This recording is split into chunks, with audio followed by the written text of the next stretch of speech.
রাধে রাধে বন্ধুরা, হরে কৃষ্ণ। আশা করছি সবাই খুবই ভালো আছেন। আমিও গোপালসুদের কৃপাতে আপনাদের আশীর্বাদে খুব খুব ভালো আছি।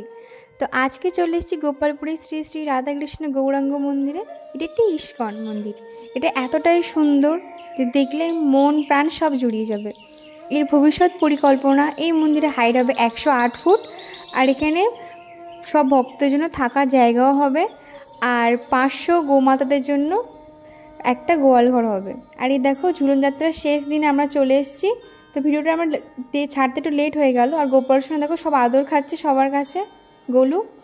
আর এই দেখো পাশে একটা গোশালা, কত গোমাতা আছে এখানে।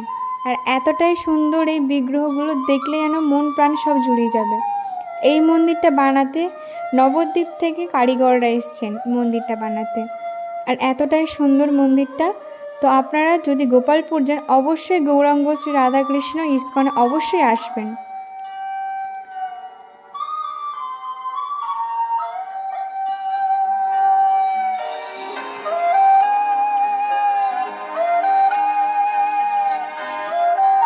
আর এই দেখো বন্ধুরা, বলরাম জয়ন্তীর সেই ঝুলনযাত্রায় আমরা চলে এসেছি। ভগবানের কি আশীর্বাদ দেখো।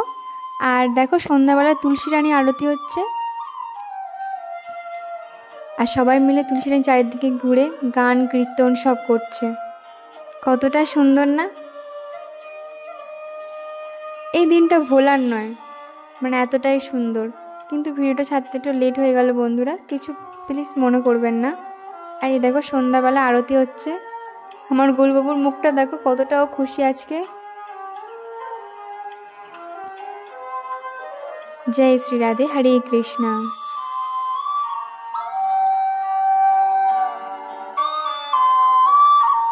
আর সত্যি কথা বলতে কি, আজকে সকালবেলা থেকে মনে হচ্ছিল যে কোথাও যাব, কিন্তু হঠাৎ ভগবানের ইচ্ছেতে চলে এসেছে আজকে ভগবানের কাছে। তো আজকে ভিডিওটা কেমন লাগলো বন্ধুরা, অবশ্যই জানাবেন। রাধে রাধে, হরে কৃষ্ণ।